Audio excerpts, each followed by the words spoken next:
একটু পায়চারির মতো করতে লাগলেন। বললেন কি করি আমি এখন, কি করি, আমাকে কেন বলেনি কেউ, এই কোথায় আছে প্যারি, দেখ তোকে পাঠা। উনি কিন্তু পায়চারি করতে করতে অত্যন্ত উদ্বিগ্ন হয়ে বসলেন, মানুষজন রিকোয়েস্ট করায়। প্যারিদা পৌঁছে দেখলেন যে সেই বাচ্চাটি যার দুদিন পেচ্ছাপ প্রস্রাব বন্ধ, পায়খানা বন্ধ ছিল, সেটা চালু হয়েছে। এই যে তার, তিনি ওখান থেকেই একটু পায়চারি করে চিকিৎসাটা করলেন। ব্যক্তিগত জীবনেও চিকিৎসক ছিলেন, অ্যালোপ্যাথিক চিকিৎসক, কিন্তু করতেন কিউরোপ্যাথি। বলতেন আমি মনে করি রোগ সারানোটাই আসল উদ্দেশ্য, তাই যাকে যা করলে যে ঔষধ যে পথ্যে সে সারবে সেটাকে আমি সবসময় গ্রহণ করি। আমিও ব্যক্তিগত জীবনে এখন কিউরোপ্যাথির উপরেই বিশ্বাস করি খুব বেশি। স্ট্রিক্টলি অ্যালোপ্যাথি, বিশেষ করে আয়ুর্বেদিক যেগুলো ঠাকুরের বলা ওষুধ, সেগুলোর কথা আমি এখন মানুষকে বলিও, এবং বহু মানুষের মিরাকেলের মতো কাজ হয়েছে। ব্যক্তিগত জীবনে আমার একটা হেপাটাইটিস বি ছিল। সেই হেপাটাইটিস বি 10 বছর 15 বছর, কারো কারো সারা জীবন আমৃত্যু থেকে যায়। তো তার মধ্যেই হয় লিভারে ক্যান্সার, না ম্যাসিভ ব্লিডিং হয়ে এরা বেশিরভাগই মরে যায়। আমার যখন হয়েছিল তার বহু বছর পরে আমি খুব অসুস্থ হয়ে পড়ি। কি হচ্ছিল এটা কেউ বুঝতে পারছিল না। তখন বর্তমান আচার্যদেব, আমি তাকে বাবা বলে ডাকি বরাবরই ছেলেবেলা থেকেই, তিনি আমার বাড়িতে এলেন। আর এসে আমার স্ত্রীকে, শুধু আমাকে দেখলেন, কথা হলো কিছু, কিন্তু আমি তখন ভালো করে কোনো ফোনও ধরতে পারতাম না। কিন্তু আমার একটা বিশ্বাস ছিল, আমি বলেও ছিলাম ডাক্তারদের, বড় বড় ব্যাপার তাদের, এবং কিছু বিদেশি বন্ধুর সঙ্গেও কথা বলেছিলাম, তারাও বলেছিল যে মাইক্রো এলিমেন্ট শরীরে থাকে, মাইক্রো এলিমেন্ট। সোডিয়াম পটাশিয়াম তো এখন আকচার হয়ে গেছে, এছাড়াও ম্যাঙ্গানিজ, কোবাল্ট, ম্যাগনেসিয়াম। ঠাকুর একদিন গল্প করছিলেন যে আমার খুব উদ্বেগ হয়, বোধহয় আমার শরীরে মলিবডেনামটা একটু বেশি আছে। মলিবডেনাম একটা ধাতু। দেখুন তিনি কত জানতেন, আর সব জানাটাই সাউন্ড অ্যান্ড সলিড।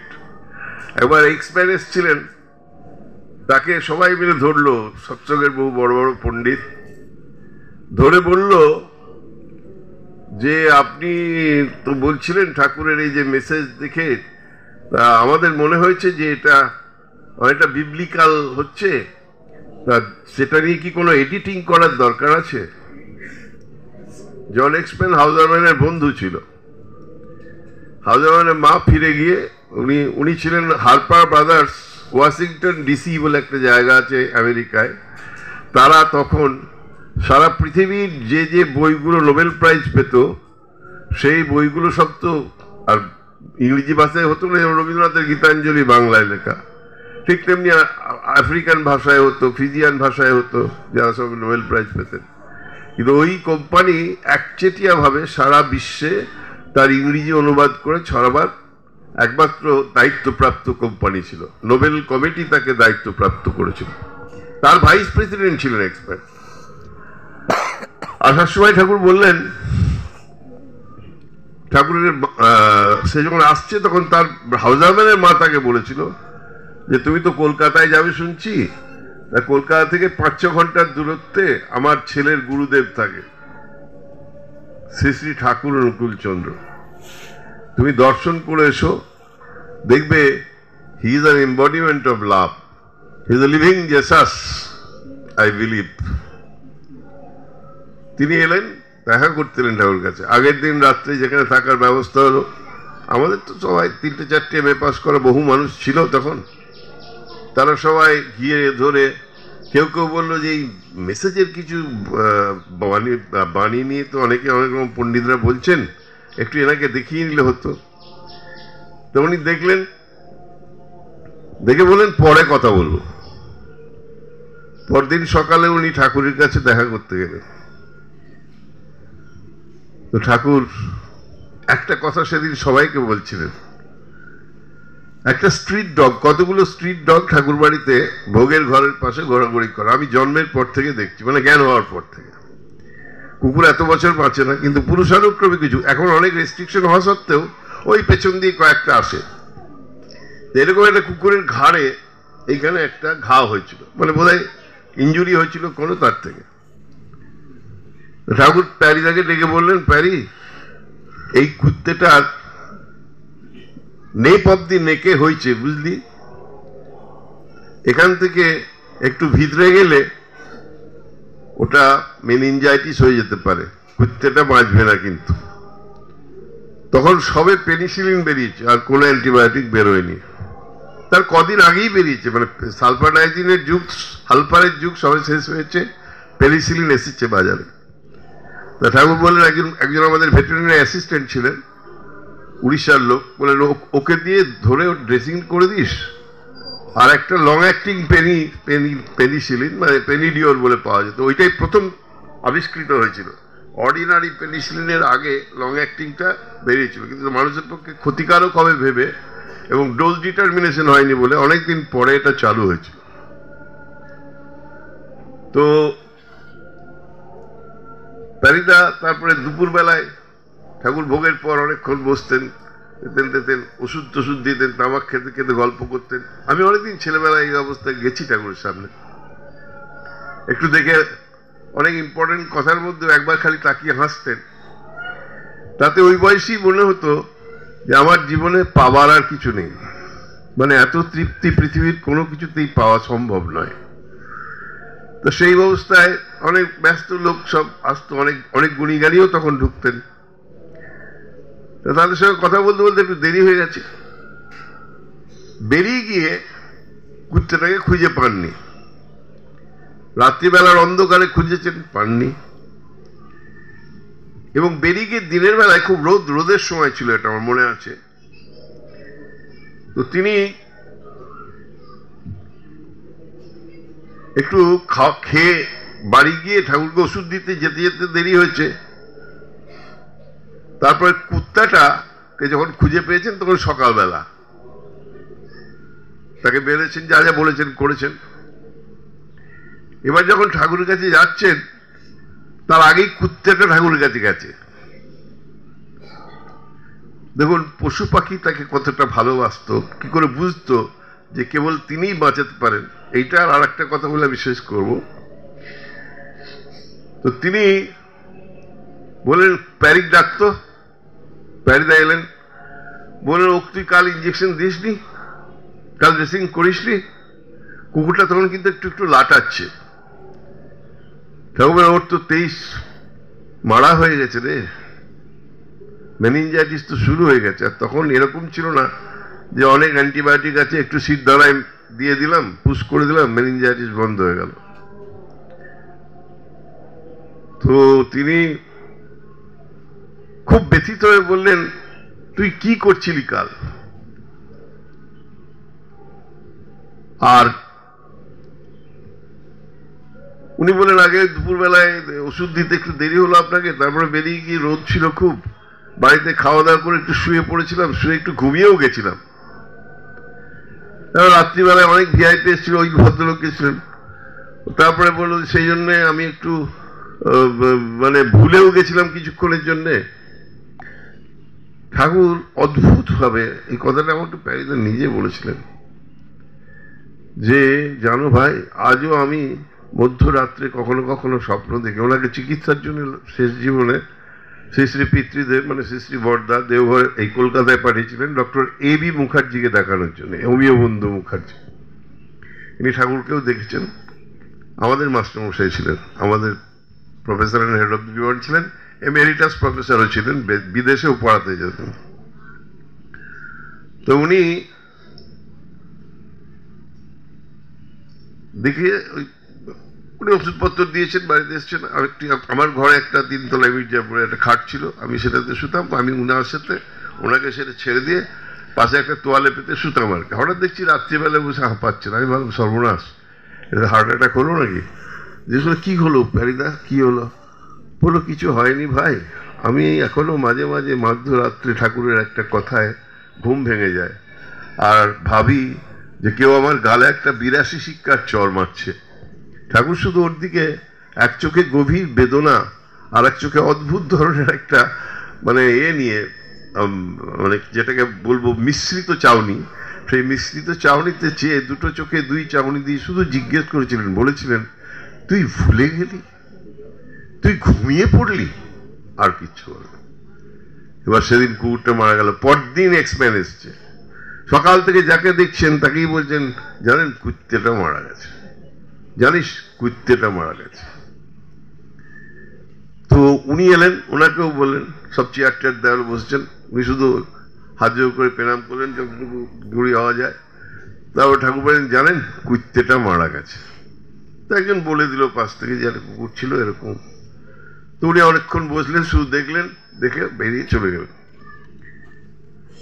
আমাদের পণ্ডিতরা কিন্তু তার পেছন ছাড়তে রাজি নয়, বললেন আগে বইগুলো একটু একটু দেখলে একটু ঠাকুরের সঙ্গে আলোচনা করতে পারতেন।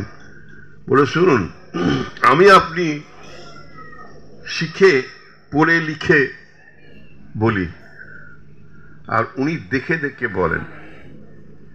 আমার আপনাদের কথা যদি মানতে হয় তাহলে বাইবেল, যারা বাইবেল পড়েছেন অরিজিনাল দেখবেন হিব্রু অ্যান্ড গ্রিকে ভর্তি, তো হিব্রু ভাষা আর গ্রিক ভাষাতেই ভর্তি, ল্যাটিনও আছে অনেক, তো ইংরেজি ছাড়াও বলছে আর কি।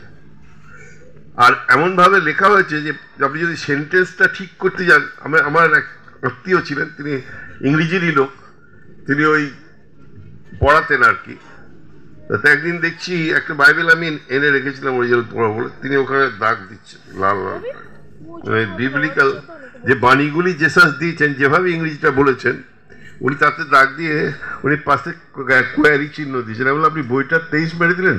বলে ভুল ইংরেজি তুমি জানো?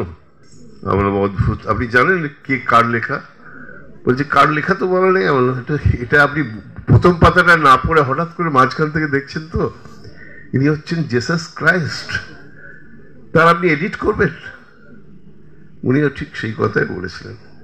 বললেন যে আজকে যদি আপনার এই মেসেজ ভলিউম 3 কোনোভাবে এডিট করতে হয় তাহলে আপনি জেনে রাখুন যে একদিন পৃথিবীতে আপনাদের মতো লোকের সংখ্যা বাড়লে তারা বাইবেলকেও এডিট করার কথা বলবেন। তো তিনি হচ্ছেন এইরকম একজন মানুষ। বললেন কি জানেন, বললেন আমি বুঝতে পারছি না, আপনারা এত কাছে থেকে উঠে বুঝতে পারছেন না যে আমি জন এক্সম্যান ভাইস মানে হারপার ব্রাদার্সের ভাইস প্রেসিডেন্ট। উনি জানেন উনি যথেষ্ট শিক্ষিত, উনি ডাক্তার, ওনার বুৎপত্তি প্রচুর, কিন্তু তবু উনি আমাকে দেখে প্রথম রিয়াক্ট করলেন একটা কুকুরের জন্য, স্ট্রিট ডগ, তাও আবার পোষা কুকুর নয়। যে মানুষটা একটা স্ট্রিট ডগের জন্য এত ভয়ঙ্কর ভাবে লিপ্ত হতে পারে তাকে ভালোবাসা নিয়ে প্রশ্ন করে আমি ছোট করতে চাইনি, কারণ আমার দৃষ্টিভঙ্গিতে he is the molten Himalaya of love. তিনি বিগলিত করুণা জাহ্নবী যমুনার মতো ভালোবাসা বিতরণ করে চলছেন। এটা তিনি ইংলিশে বলেছেন, আমি ভালো ভাষায় বলছি। তারপরে সব তো বন্ধ হলো। আর যে ছেলেটার কথা বলছিলাম সেই ছেলেটি হচ্ছে, আপনারা অনেকেই চেনেন, ডাক্তার সদাপ্রিয় বসু। আমার একবার ছেলেবেলায় বুকে জল জমে গেছিল, তখন ভালো করে চিকিৎসা বেরোয়নি। শতকরা 90টাই টিভির জন্য হতো, সবাই হাল ছেড়ে দিয়েছে। একটা এক্সরে বহু দূরে গিয়ে নাকি করানো হয়েছিল। আমার এক দিদিমা ঠাকুমা ছিলেন, মানে বাবার জেঠিমা, তিনি নাকি বাবাকেও মানুষ করেছেন, আমাকেও মানুষ করেছেন, সবাইকে মানুষ করেছেন। তা ওইখানে দেখতাম তার একটা ট্রাঙ্ক ছিল, তার মধ্যে খুব যত্ন করে এক্সরেটা পুরো কালো হয়ে গেছে তত দিনে। আমি ডাক্তার হওয়ার পরেও দেখেছিলাম যে পুরো কালো হয়ে গেছে তখন, সেটা কিছুই বোঝা যায়, কিন্তু যত্ন করে রেখে দিয়েছিলাম। তো যাই হোক, তখন বাবা গিয়ে ঠাকুরের কাছে কেঁদে বললেন যে আগে আমার ছেলেটা বোধহয় মরে যাবে, সবাই বলছে টিভির জন্য বুকে জল জমেছে। ঠাকুর ঠিক ওই রকমই কিছুক্ষণ পায়চারি করলেন, বললেন একটা ভালো ডাক্তার দেখাতে পারিস ওখানে? তখন ওখানে ক্যাপ্টেন সাহা বলে একজন মিলিটারি ডাক্তার সবাই এসেছিলেন, বাবাকেও খুব ভালোবাসতেন। তো তিনি দেখে বললেন যে দুটো তো পসিবিলিটি আছে, একটা ভাইরাল থেকে হতে পারে, ঠান্ডা ফান্ডা লেগে অনেক সময় হয়। তো আমরা জলটাকে বার করি, জলটা বার করে তখন পর্যন্ত যে অ্যান্টিবায়োটিক ছিল সেটা দিয়েছিলেন এবং আমি সুস্থ হয়ে গেলাম। তিনি সেইখান থেকে বসেই কিন্তু সব করেন। আমাদের কি করতে হবে তিনি এক জায়গায় বলছেন, প্রকৃত ধর্ম কি বলতে গিয়ে একটা বাণীতে বলছেন যে সর্বতোভাবে ইষ্ট বা ঈপ্সিত প্রাণত, সর্বতোভাবে। খানিকটা আমি বাড়ির, খানিকটা আমি আমার প্র্যাকটিসের, খানিকটা আমি আমার ছেলে মেয়ে বউর, আর খানিকটা আমি ঠাকুরের। এতে কিছু লাভ হয় না। অনেকে আছে তাকে হয়তো একটা সুযোগ দেওয়া হয়েছে, সে 10 দিন পরে এমন করতে লাগলো যে সে তার রোজগার যেখানে আছে সেই কাজগুলোকে প্রাধান্য দিতে লাগলো। ঠাকুর বাড়ি কি হবে সেটা চুলোই যাক, রোজগারটাই প্রধান। এই ভাবনাটা যখন আসে তখন মানুষের শেষে শুরু হয়। শ্রী শ্রী পিতৃদেব একবার অনেক রাতে আমাদের কয়েকজনকে ডেকে পাঠিয়েছিলেন, অনেক রাত, 11:30 পৌনে 12টা প্রায়। শ্রী শ্রী বর্দা পাঠিয়ে বললেন কি জানেন, দেখ বৈষ্ণব ধর্মের একটা কথা, তখন যাকে পেতেন এটা বলতেন যে তৃণাদপি শুনিছেন তরড়িব সহিষ্ণু না। তৃণের থেকেও নিচু ভাবতে পারে যে গাছকে কাটে কুটার দিয়ে, সে প্রতিবাদ করে না, বলছে সেরকম সহিষ্ণু যে হতে পারে। আর অমানি না মান দেন, যে লোকটাকে কেউ সম্মান করে না তাকেও যে সম্মান দেয় সেই হচ্ছে কীর্তনীয় সদাহরি, সে প্রকৃত ভক্ত হওয়ার যোগ্য লোক। তাই রাস্তায় যাকে দেখবি দিনহীন তাকে সম্মান দিবি, দুম করেই দুহাত তুলে হাত গুটিয়ে মারতে যাস না। ঠাকুর এক জায়গায় আলোচনা প্রসঙ্গে বলছেন, হঠাৎ একজন বলছে লক্ষ্মীনারায়ণের কথা বলছে, বলে হ্যাঁ লক্ষ্মীনারায়ণ বলে, তারপর চলে গেছেন। হঠাৎ নারায়ণ একটু উঠে দুপা হাঁটছিলেন, তো লক্ষ্মীকে জিজ্ঞেস করলেন, লোকে আগেই জিজ্ঞেস করছেন কোথায় যাচ্ছে, বলছে আমার এক ভক্ত খুব বিপদে পড়েছে, আমি যাচ্ছি। কিছুটা গিয়েই আবার ফিরে এলেন, বলে তুমি ফিরে এলে যে? আলোচনা প্রসঙ্গে ঠাকুর গল্পটা করেছেন। আমি ঠাকুর বলার বাইরে কোনো কথাই বলি না, অন্তত এইটুকু চেষ্টা করি। তা তিনি বলছেন যে দেখলাম ও নিজেই হাত গুটোচ্ছে, মানে ও নিজেই প্রতিরোধ করার চেষ্টা করছে আর কি। তো হাতও গুটোবো আবার তিনিও আসবেন, দুটো তো হয় না। সেই জন্য ওই যে দীপদা বলছিল, ওর মাকে বলেছিলেন যে আপনি কখনো বলবেন না যে আমার ছেলেকে ভালো করে দাও। আপনি বললেন ঠাকুর তোমার ইচ্ছা পূর্ণ হোক। আমাকে আমার বাবা ছেলেবেলায় স্টুডি করার সময় শিখিয়েছিলেন, স্টুডি করার পরে কি কি প্রার্থনা করতে হয়। বলেছিলেন প্রথমে বলবি ঠাকুর তুমি ভালো থাকো, জগৎকে ভালো রাখো, তারপরে তোমার সন্তান সন্ততি, সে একটা বিরাট লিস্ট আছে, সেটা বলবি। আর লাস্টে বলবি যে আমি জানি না আমার কিসে মঙ্গল কিসে অমঙ্গল, তোমার ইচ্ছাই আমার মঙ্গল, আমার ভেতরে তোমার ইচ্ছা পূর্ণ হোক। আর তার জন্য রাজি থাকবি সারা জীবন। আর সেই রাজি থাকতে গেলে ওই পিতৃদেবের ওই কথাটা আমাদের যখন তখন মনে পড়ে। তার পরের লাইনে বলেছিলেন জানিস, আমি সারা জীবন ঠাকুরের বিশ্বাসী কুকুর হওয়ার চেষ্টা করেছি। কোনদিন বাবা বলতেন না, ঠাকুরই বলে গেছেন সারা জীবন, আমি দেখিনি। হ্যাঁ খাওয়াবার সময় হয়তো পড়ে গেছে, পড়েনি, তাও ঠাকুর বলছেন এই পড়লো একটা ভাত পড়লো, হ্যাঁ তাতেই উঠে কাপড় ছাড়তেন, কেউ দেখেনি সেই ভাত, পাওয়াও যায়নি খুঁজে। তখন হয়তো বলতে বাবা আমরা দেখছি দরকার হলে তুমি কাপড় ছেড়ে নেবে, ব্যাস তখন থামতেন। তো যাই হোক, মানে একদিনের ঘটনা বলি, আমার বাবা এই লিখেও ছিল, আলোচনাতে বেরিয়েও ছিল খুব বড় করে, যে একদিন ঠাকুরের অসুখ করেছে কদিন ধরে, মানে শরীর খারাপ। ডাক্তার মানে কি গোকুলদার কথা কে যেন বলছিল, কোনো মা হতে পারে। তো যাই হোক, ডাক্তার গোকুল নন্দী আছে, বনবিহারী ঘোষ আছে, মানে ননী মন্ডল দা আছেন, সূর্য সেন বোস দা আছেন। এরা সব বলেছেন না আজকে খিচুড়ি কিছুতেই খাওয়া যাবে না। কি যে অভাব আমি বুঝি না। আমি তো যে কোনো রুগীকে খিচুড়ি খাওয়ার রেকমেন্ড সবচেয়ে আগে করি। ইভেন যার ডায়রিয়া হচ্ছে, ডায়রিয়া একটু কমে এলেই খুব ভালো করে ফুটিয়ে খিচুড়ি দিন, কারণ খিচুড়ি হচ্ছে সব থেকে ব্যালেন্স ডায়েট। ঠাকুর একটা হিন্দি ছড়াতে বলেছেন, ছড়াটা হিন্দি করা হয়েছে, ভুল কথাটা এটা যে খানে কো খিচড়ি বলি, জপনে কো সতনাম, पूजने को श्री गुरु चरण, पहुंचने तो परम धाम। यदि खेते হয় বল প্রদায়ক খিচুড়ি খাও, জপতে হয় তো সতনাম জপ করো 24 ঘন্টায়, পুজতে হয় তো সদ্গুরুর চরণ পূজনা করো, আর যদি কোথাও যেতেই হয় তো পরম ধামে যাওয়ার প্রার্থনা করো, যেখানে গেলে আর আসতে হবে না। তো সেই জায়গায় দাঁড়িয়ে তিনি বললেন যে তোরা কিন্তু চেষ্টা করবি, তার দাসানুদাস হয়ে থাকতে চেষ্টা করবি। যেদিনই তোর মনে হবে যে তুই ঠিক আসন পাচ্ছিস না, সামনে খারাপ অবস্থা, বহু লোক আছে দেখবেন একেবারে সামনে গিয়ে বসবে, ওইটা তার ভেতরের একটা সাইকোলজিক্যাল প্রবলেম। সে পেছনে থাকলে নিজেকে মনে করে যে আমি আমার প্রকৃত মূল্যটা পাচ্ছি না, তো আচ্ছা সামনে গিয়ে বসে সবটা আদায় করলি। কিন্তু যিনি দেবার মূল্য তিনি তো আড়াল থেকে দেখছেন, আড়াল থেকে একজন আছে হিসেব লিখে রাখে, মনকে চালাক ভেবে রে তুই ফাঁকি দিচ্ছিস কাকে, আড়াল থেকে একজন আছে হিসেব লিখে রাখে, তার হিসেবে সবাই আমরা পড়ে আছি। কিন্তু যাই হোক, একটা কথা বলে শেষ করব। দুটি ঘটনা বলেছি, একটা আমার জীবনের, একটা সদাপ্রিয়। আর আমার যখন ভালো হলাম, আমি যখন বড় হয়েছি, ঠাকুর বাড়িতে গিয়ে প্যান্ডেলে শুয়ে পড়েছিলাম। তখন কেবল মেন প্যান্ডেল আর রঙ্গন ভিলার প্যান্ডেল, দুটো প্যান্ডেল হতো, অন্য কোনো প্যান্ডেল ছিল না। তো ওই মেন প্যান্ডেলে হাতে একটা বাঁশি থাকতো, দিয়ে বাজাতে বাজাতে গেছি, চটিপটি পরে গেছিলাম। গোটা মহিলা মানে দাদা এরা, আমি তখন বয়স 5 কি 7 হবে, 7 বছর। তো ওরকম ঘুমিয়ে পড়েছি, ওরা প্রার্থনা টার্থনা করতে গেছে। ঘুম ভেঙে যখন তখন কাউকে দেখতে পাচ্ছি না, এদিকে ওদিক ছুটছি, হঠাৎ দেখছি একটি ছেলে এসে আমাকে ধরেছে, এই তুমি জগৎজিৎদার ছেলে? আমরা হ্যাঁ।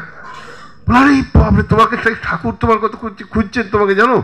ওরা নিয়ে গেছে, তারপর ফিলান্থ্রপি সৎসঙ্গ যুব সংঘ তখন অ্যানাউন্স করতো, ওরাই তখন বাস টাস দিয়ে জসিডি পৌঁছানো করা, ওরাই সব দায়িত্বে থাকতো, ভলেন্টিয়ার সব ওদের। তা তখন ওদের অফিসে নিয়ে যাচ্ছে, বাবা ছুটে কাঁদতে কাঁদতে এলো, নিয়ে গেল ঠাকুরের কাছে। ঠাকুর কি করলেন জানেন? ও তার আগে কিন্তু ঠাকুর পায়চারি করেছেন। বলছি কি করি আমি এখন? আরো লোক লাগা, 50টা লোক খাচ্ছে, বলছি আরো লোক লাগা, খুঁজতে হবে। তারা কেউ খুঁজে পায়। কিন্তু আমাকে একটা ছেলে পরে বলেছিল যে আমরা তো আচ্ছা মনে করুন, তো বাবাকেই বলছে যখন যেহেতু আমরা তো এই প্যান্ডেলটা তো এইটুকু, তখন প্যান্ডেল খুব বড় হতো না, মানে হাসপাতালটার থেকে ওই রাস্তার ধার অব্দি, তাহলে ওইটুকুই। তো সেখানে পার্মানেন্ট নয়, তখন প্যান্ডেল বাঁধা হতো, পার্মানেন্ট অনেক পরে হয়েছে। তো তিনি আমাকে খুঁজে পেলেন না, কিন্তু তারপরে হঠাৎ যখন পেলাম ঠাকুরের কাছে নিয়ে গেলে, ঠাকুর কি বললেন জানেন? আমার বেশ মনে আছে, ওই হারাই গেছিলি? আমি কি করবো, ফ্যাল ফ্যাল করে তাকিয়ে আছি, তোমার আর হারাইস না। বোধহয় এটাই বন্ধন দিলেন যে আর যাতে কখনো মোহ আচ্ছন্ন হয়ে, কাম ক্রোধ মতলব মোহমাশ্চর্যের দ্বারা শাসিত হয়ে জীবনে হারিয়ে না যায়। আর রামকৃষ্ণ ঠাকুর একটা কথা বলে শেষ করি, আপনারা এটা মানতে চাইবেন, আমাদের একটু কিছু হলেই আমরা ভাবি, বলি আর না বলি, যে সোহং, আমি তো সেই, আমি কম কিসের, আমার বসার জায়গা দাও, আমাকে খেতে দাও, আমাকে বসেছ, আমি এখানে এসছি। আমি একটা জলের বোতল এনেছিলাম, সেটাও কোথায় চলে গেল দেখলাম, আর ছাড়া আমার কাছে কিছু ছিল না। ইনফ্যাক্ট একবার চা খেতে গেছিলাম, কারণ আমার মনে হয় যে প্রভুর কাছে গিয়ে কিছু চাইতে নেই, যার জোটে নর্মালি সেটা খাবে। আমি আনন্দবাজারে খাই গেলে, এখন সুযোগ পেলি, এই জন্যে খাই যে ওইটা প্রসাদ, প্রকৃত প্রসাদ ওটা। তো যাই হোক, রামকৃষ্ণ ঠাকুর যাচ্ছেন আরতি করতে, দরজার সামনে গিয়ে দেখছেন যে নাটমণ্ডপ, লম্বা নাটমণ্ডপ, তো ওখানে পেছনে তখন সবাই ব্রাহ্ম ধর্ম এসছে, রবীন্দ্রনাথের বাবা, কেশব সেন, ব্রহ্মানন্দ, বিরাট বিরাট লোক কলকাতার, তারা সব জোর করে চিৎকার করে করে বলছে সৌহং সৌহং, মানে ব্রাহ্মণরা বলে আমি সেই ব্রহ্মাস্মি, আমি ব্রহ্ম। তো উনি একটু দাঁড়ালেন, থমকে একটু মুচকি হেসে বললেন, হৃদয়ে একটা দা লাগা, হৃদয় মানে ভাগ্নে হৃদয় থাকতো। তারপরে আরতি করতে কি ভুলে গেছেন? তন্ময় হয়ে যেতেন। এবার আরতি করে যখন বেরোচ্ছেন, ভুলে গেছেন তো, দেখছেন ভাগ্নি হৃদয় একটা এত বড় রামদানি দাঁড়িয়ে আছে। বলি এটা কি রে? বলে মামা তুমি ঢোকার সময় বললে দা লাগাতে, কিন্তু কোথায় লাগাবো তা তো বলনি মামা, সেই জন্য নিয়ে দাঁড়িয়ে আছি, কোথায় লাগাবো মামা? তখন মনে পড়ছে, বলছে এই দা নয় রে, ওই যে পণ্ডিতরা চেঁচাচ্ছে না শুভং শুভং বলে, ওদের বল আগে একটা দা লাগিয়ে বলুক দাসহং দাসহং দাসহং। আপনি এই দাসহংয়ের উপরে উঠলেই জানবেন যে আপনার that is the beginning of your and. আমি দেখেছি বহু মায়েরা অন্যভাবে নেবেন না, যদি মাতৃ সম্মানের বক্তৃতা না দিতে পারে তাদের খুব কষ্ট হয়। বহু মায়েরা আছেন, বহু দাদারা আছেন, বহু তারা বক্তৃতা না দিতে পারলে কষ্ট হয়, আর কেউ কেউ গান গাইতে না পারলে কষ্ট হয়। আপনি তো ঠাকুরকেই শোনাচ্ছেন, নিজের অন্তরালে সব থেকে ভালোভাবে ঠাকুরকে শোনানো যায়। একদিন গুনগুন করে ঠাকুর গান গাইছেন, ঠাকুরের এক আত্মজ তিনি গানটা শোনাচ্ছিলেন। ওই বয়সে, তখন ঠাকুর বয়স হবে খুব কম করে প্রায় 70 না 72-3। ঠাকুর তাকে সুরটা, তখন তো গলাটা ঠাকুর বাড়ির সবারই শেষের দিকে আপনি শুনেছেন, যারা দেখেছেন দেখবেন যে কথা বোঝা যেত না, যারা কাছে থাকে তারা বুঝতে পারে, বাইরে আর বুঝতে পারতো না। কিন্তু তার মধ্যে উনি তো বোঝেন, একটু গুনগুন করে গান গেয়ে শোনান। গানটা কি জানেন? অতুল প্রসাদের একটা গান, আমি বাঁধিনু তোমার তীরে তরণী আমার। আমরা ছেলেবেলায় হাত পা ছুটতে ছুটতে নানান কিছু করব ভেবে কত কিছু হইচই করি, তারপর যখন বুঝতে পারি যে কোনো কিছুই হবার নয়, তখন আমাদের মন ক্লান্ত হয়ে তাকে বলে যে এবার আমি বাঁধিনু তোমার তীরে তরণী আমার। একটু গিয়ে শুনলে অসুবিধা আছে? আমি বাঁধিনু তোমার তীরে তরণী আমার, আমি বাঁধিনু তোমার তীরে তরণী আমার। পারি না বাহিতে তারে, আমি পারি না বাহিতে তারে, একাকী যে আর তরুণী আমার। তারপরে বলছেন প্রভাত হিল্লোলে ভুলে দিয়েছিল পাল তুলে, প্রভাত হিল্লোলে ভুলে দিয়েছিল পাল তুলে। প্রথম জীবনে প্রচুর জোশ, হ্যান করেন না ত্যান করেন এগুলো করেছিলাম। তারপরে কি হলো? সহসা দেখিনু পরে আধার, আমি বাঁধিনু তোমার তীরে তরণী আমার। শেষে বলছেন যে আর আমি পাচ্ছি না, তোমার কাছে এনেছি তরণীটা, তুমি দয়া করে এই ভাঙা নামে পা রাখো। এখনো যা কিছু আছে আমাদের ভেতরে, যদি এখনো ভালোবাসার কিছু থাকে, তাহলে আকুল হয়ে একান্তে কেঁদে বলুন যে প্রভু আমাকে তুমি তোমার চরণীতে ঠাঁই দাও, আর আমার এই যে তরণী ভর্তি যা আছে সব তুমি নাও। এখনো যা কিছু আছে তুলে লহ তব কাছে, রাখো ভাঙা নায় গো বাখো ভাঙা নায়, চরণ তোমার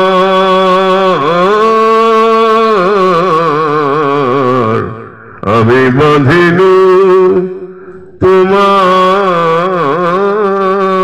তীরে।